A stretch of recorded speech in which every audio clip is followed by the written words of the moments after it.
Mari kita bersatu di dalam doa. Mengasihi-Mu dan memuliakan-Mu ya Tuhan. Itulah yang menjadi kerinduan kami di dalam hidup ini. Oleh sebab itu, tuntunlah kami oleh kebenaran firman-Mu yang sebentar lagi kami akan baca dan renungkan bersama.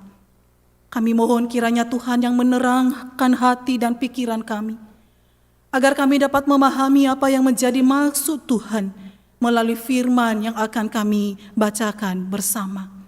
Berbicaralah kepada kami ya Tuhan, sesuai dengan kebutuhan rohani kami masing-masing. Kami sambut firman Tuhan di dalam Kristus Yesus. Amin.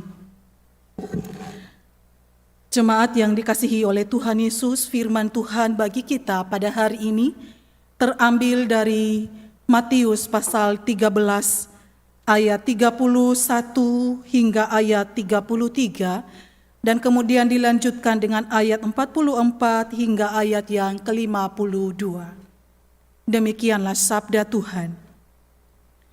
Yesus membentangkan suatu perumpamaan lain lagi kepada mereka, katanya, hal kerajaan sorga itu seumpama biji sesawi yang diambil dan ditaburkan orang di ladangnya. Memang biji itu yang paling kecil dari segala jenis benih, tetapi apabila sudah tumbuh, sesawi itu lebih besar daripada sayuran yang lain, bahkan menjadi pohon, sehingga burung-burung di udara datang bersarang pada cabang-cabangnya. Dan ia menceritakan perumpamaan ini juga kepada mereka. Hal kerajaan sorga itu seumpama ragi yang diambil seorang perempuan dan diadukan ke dalam tepung terigu 3 sukat sampai kamir seluruhnya. Ayat 44. Hal kerajaan sorga itu seumpama harta yang terpendam di ladang yang ditemukan orang lalu dipendamkannya lagi.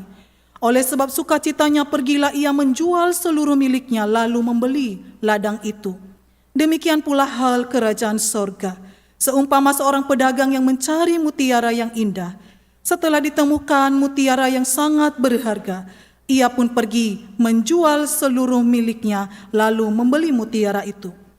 Demikian pula hal kerajaan sorga itu seumpama pukat yang dilabuhkan di laut, lalu mengumpulkan berbagai-bagai jenis ikan. Setelah penuh, pukat itu pun diseret orang ke pantai. Lalu duduklah mereka dan mengumpulkan ikan yang baik ke dalam pasu, dan ikan yang tidak baik mereka buang. Demikian juga pada akhir zaman. Malaikat-malaikat akan datang memisahkan orang jahat dari orang benar, lalu mencapakan orang jahat ke dalam dapur api. Di sanalah akan terdapat ratapan dan kertakan gigi. Mengertikah kamu semuanya itu? Mereka menjawab, ya, kami mengerti. Maka berkatalah Yesus kepada mereka, karena itu setiap ahli Taurat yang menerima pelajaran dari hal kerajaan sorga itu, seumpama tuan rumah yang mengeluarkan harta yang baru dan yang lama dari perbendaharaannya. Demikianlah sabda Tuhan. Berbahagialah setiap kita yang merenungkan dan melakukan firman Tuhan. Haleluya. Haleluya. Haleluya, haleluya.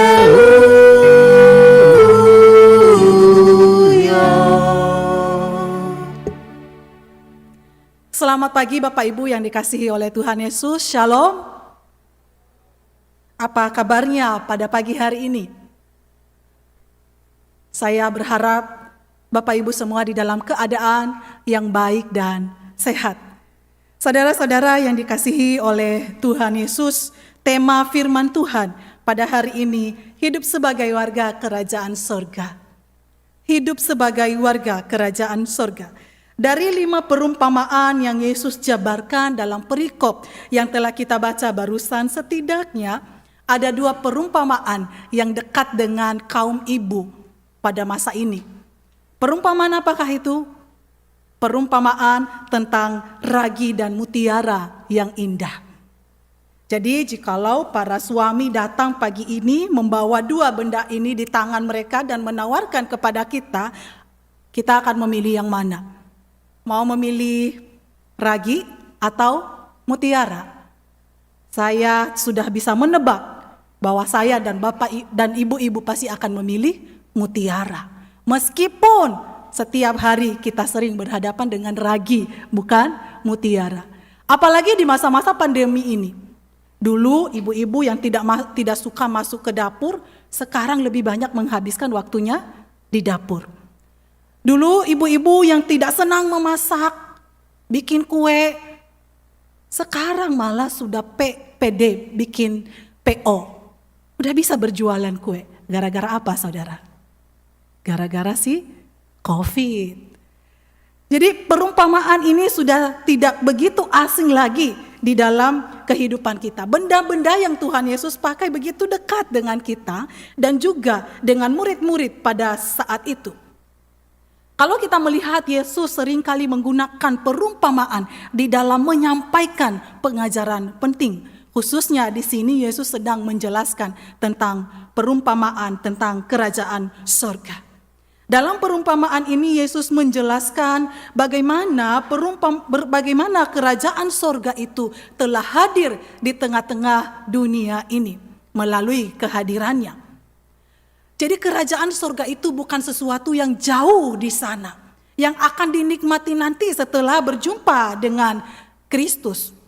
Tetapi Yesus hendak mengajarkan kepada murid-murid bahwa kerajaan surga itu sudah ada di tengah-tengah mereka melalui kehadiran Yesus ke dalam dunia.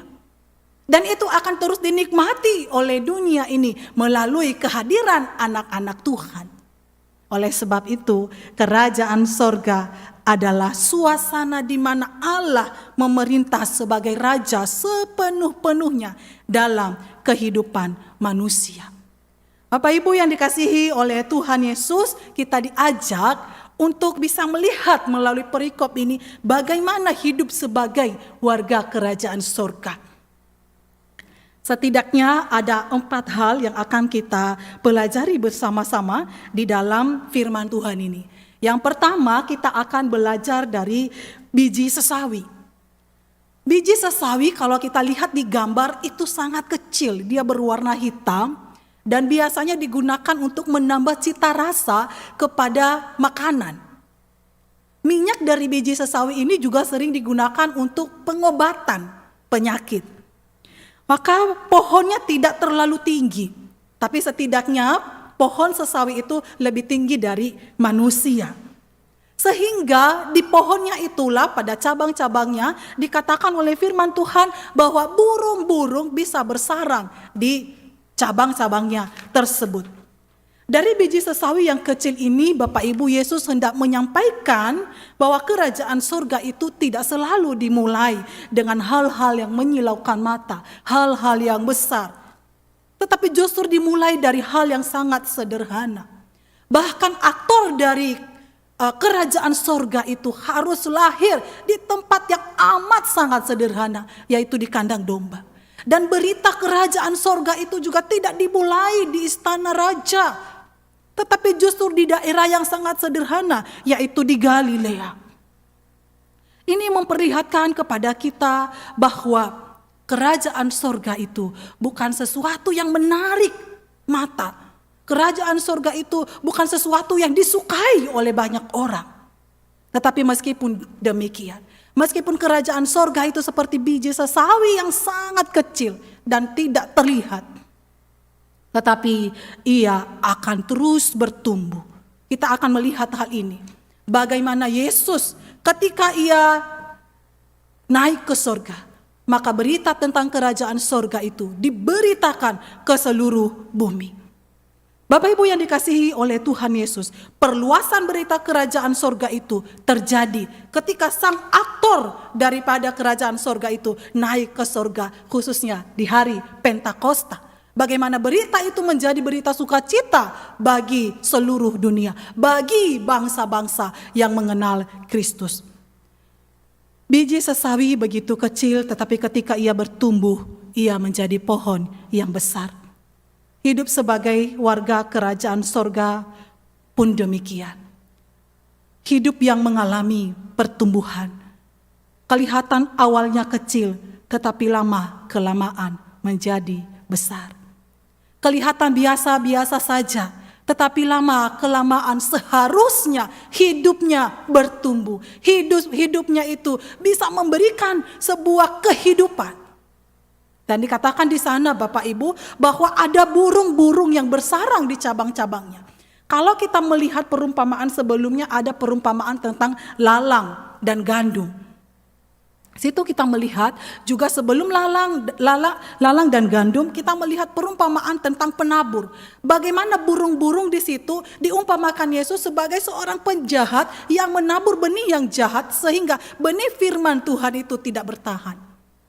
Maka sebagai warga kerajaan sorga, anak-anak Tuhan perlu menyadari dalam proses pertumbuhan itu bahwa si jahat pun tidak senang melihat pertumbuhan kita.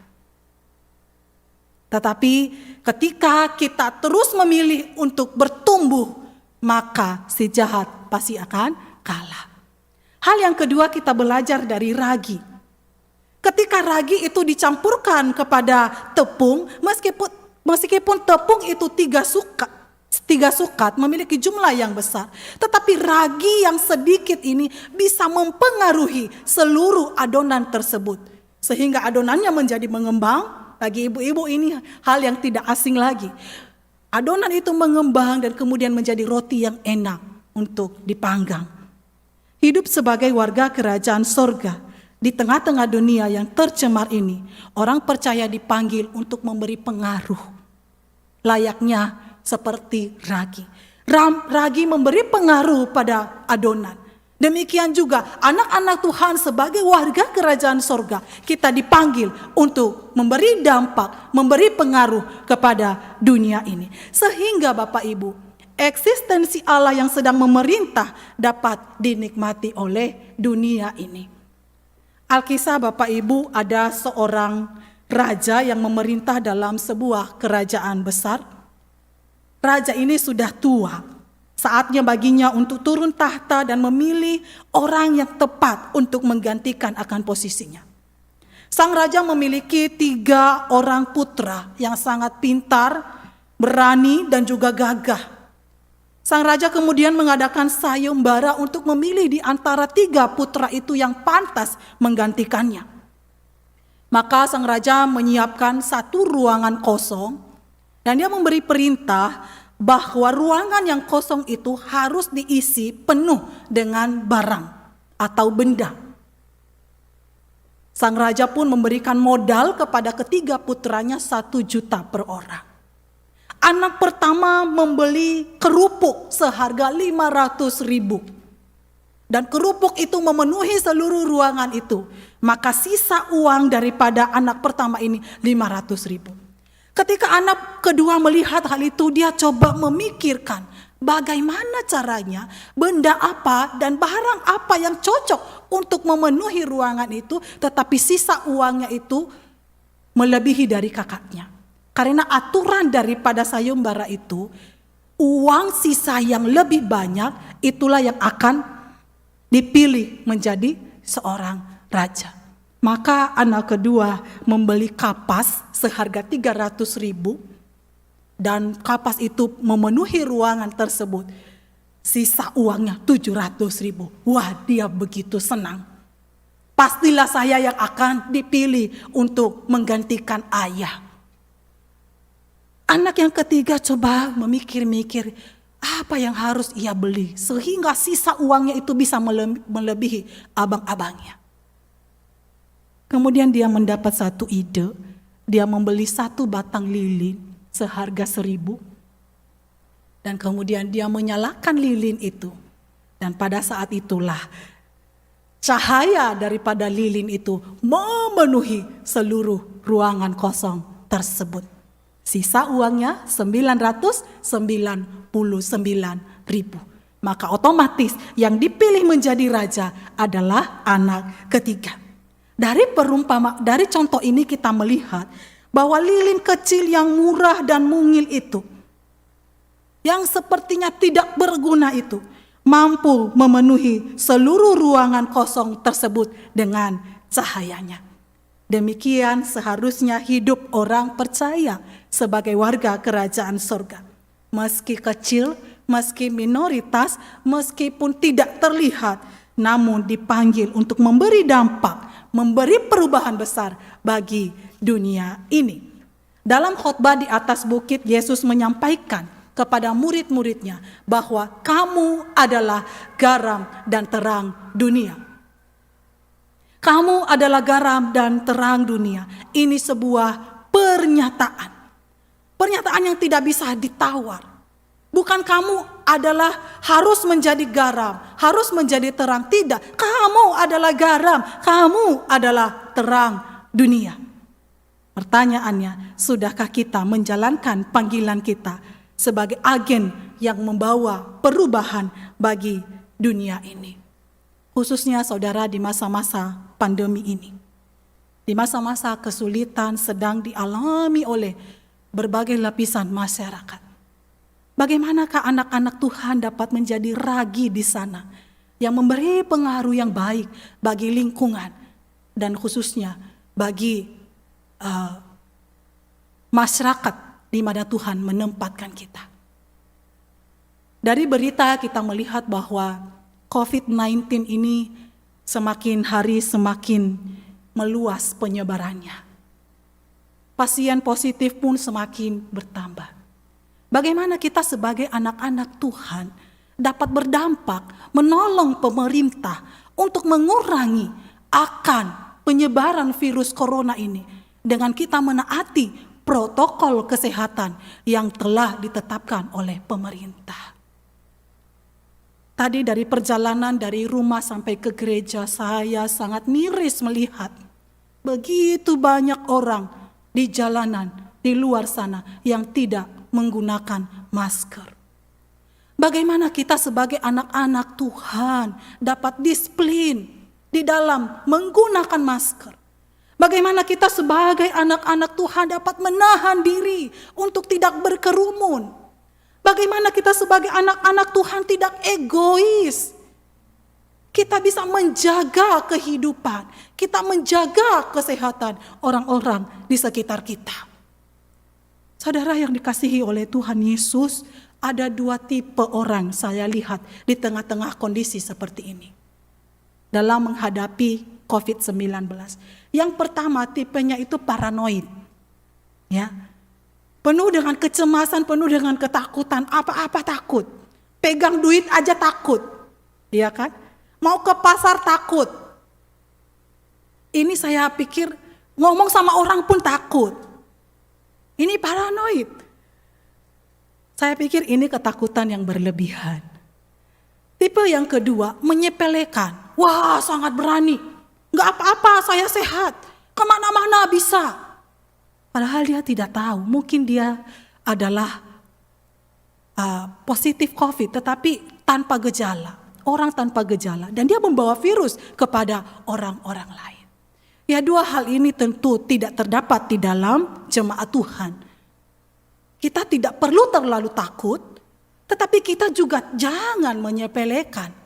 Kita harus mengikuti protokol pemerintah, protokol kesehatan yang diberikan oleh pemerintah. Untuk sering-sering cuci tangan, menjaga jarak, memakai masker, tidak berkerumun untuk sementara waktu. Dan ini akan menjadi dampak yang baik untuk memelihara bangsa dan negara kita. Bapak Ibu yang dikasihi oleh Tuhan Yesus, kita kemudian sampai kepada perumpamaan yang ketiga dan keempat. Perumpamaan yang ketiga dan keempat saya gabung karena memiliki arti dan tujuan yang sama, yaitu harta terpendam dan mutiara yang indah. Harta terpendam dan mutiara yang indah ketika orang menemukannya, maka ia rela menjual segala apa yang ia miliki, rela melepaskan semua apa yang ia miliki untuk mendapatkan harta yang terpendam itu, harta yang berharga itu, dan mutiara yang indah itu. Bapak Ibu yang dikasihi oleh Tuhan Yesus, adakah sesuatu yang lebih berharga dalam dunia ini selain daripada kerajaan sorga, keselamatan di dalam Yesus Kristus?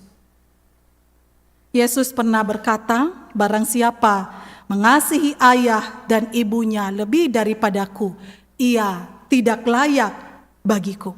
Di dalam Matius 10 ayat 37. Barang siapa mengasihi ayahnya dan ibunya lebih daripadaku, ia tidak layak bagiku. Hal ini bukan berarti Tuhan Yesus menyuruh kita untuk membenci orang tua. Tidak. Tuhan Yesus juga tidak menyuruh kita sebagai orang tua untuk tidak mengasihi atau membenci anak-anak kita. Justru di dalam Alkitab sering kali kita diingatkan untuk menghormati, untuk mengasihi orang tua. Dan sebagai orang tua bagaimana menjalankan hidup sebagai orang tua yang baik bagi anak-anaknya. Ayat ini hendak menekankan kepada kita bahwa kita harus lebih tahu apa yang menjadi prioritas. Bahwa Allah itu lebih utama, Allah itu lebih penting, lebih terutama dari segala yang lain. Allah itu nomor 1, nomor 2, nomor 3, nomor 4, nomor 5 sampai nomor 10. Dan yang lain adalah nomor sekian. Seringkali kan kita begini ya saudara ya. Allah itu nomor 1, yes. Keluarga saya nomor 2. Enggak segitu kali. Ketika kita berkata bahwa Allah itu yang utama dan terutama, maka ia adalah nomor 1, nomor 2, nomor 3. Maka segala yang lain adalah nomor 101. Jadi Allah itu begitu tinggi dan yang lain itu begitu rendah. Itu baru benar ketika kita mengatakan bahwa kita lebih mengasihi Allah, lebih mengutamakan Allah dari yang lain. Dalam Matius 6 ayat 24 Yesus juga berkata, tak seorang pun dapat mengabdi kepada dua tuan. Karena jika demikian, ia membenci seorang yang lain. Ia membenci yang seorang dan mengasihi yang lain. Atau ia akan setia kepada yang seorang dan tidak mengindahkan yang lain.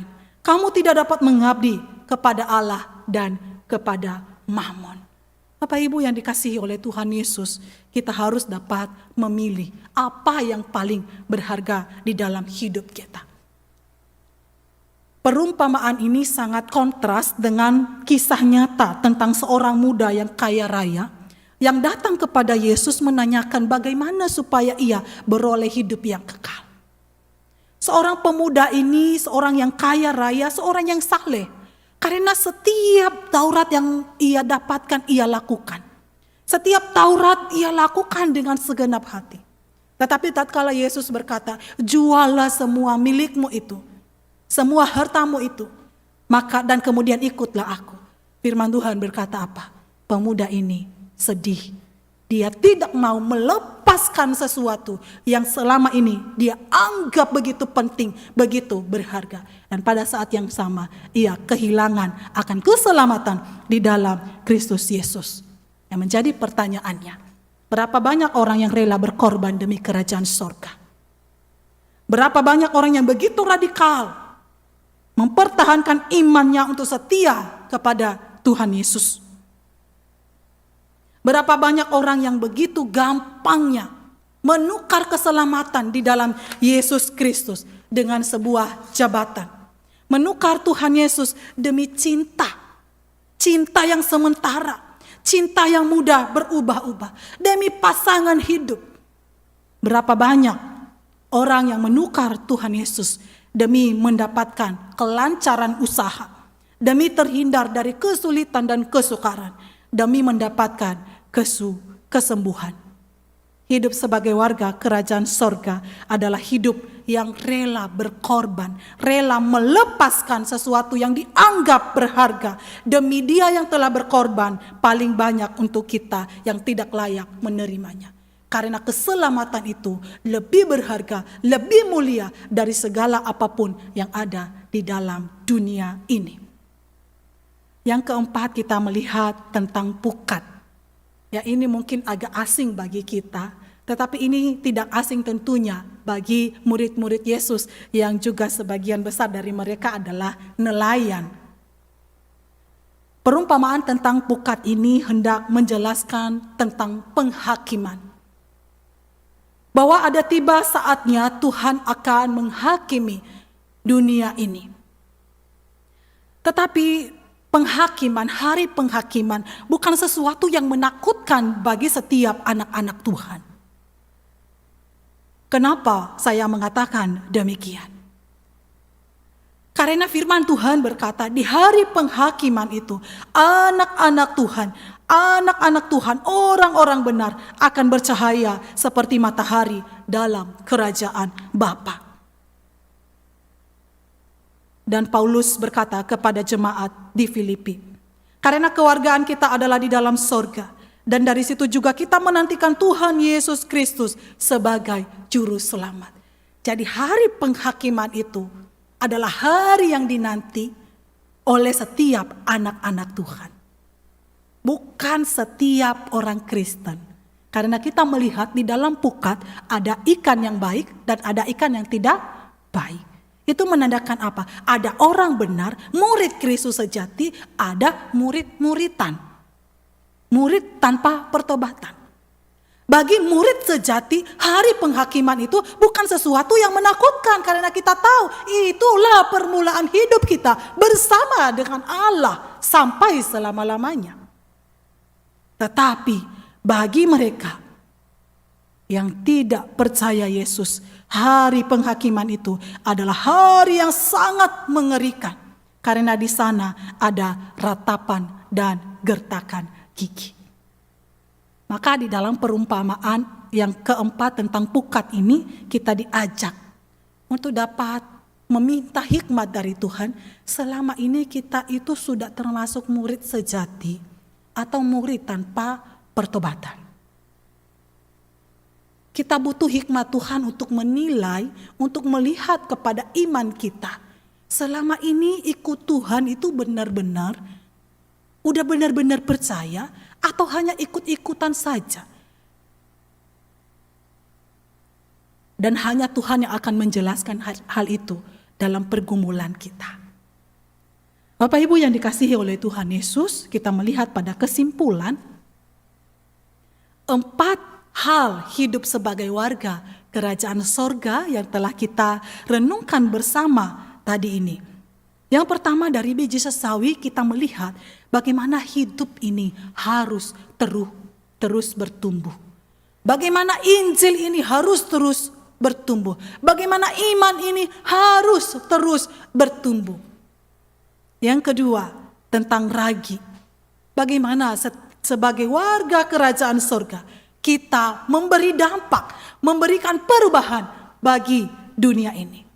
Dan yang ketiga, harta terpendam dan mutiara yang indah. Kita juga belajar bagaimana kita rela melepaskan sesuatu yang berharga demi sesuatu yang jauh lebih berharga, yaitu keselamatan di dalam Kristus Yesus Tuhan kita. Dan yang keempat, yang keempat adalah pukat. Hal ini mengingatkan kita akan pengharapan kita di dalam Kristus Yesus. Bahwa tiba saatnya kita akan bercahaya seperti matahari dalam kerajaan Bapa. Bapak Ibu yang dikasihi oleh Tuhan Yesus, di akhir perumpamaan ini Yesus bertanya. Ayat 51 dan 52 saya ingin menyampaikannya. Mengertikah kamu semuanya itu? Mereka menjawab, ya kami mengerti.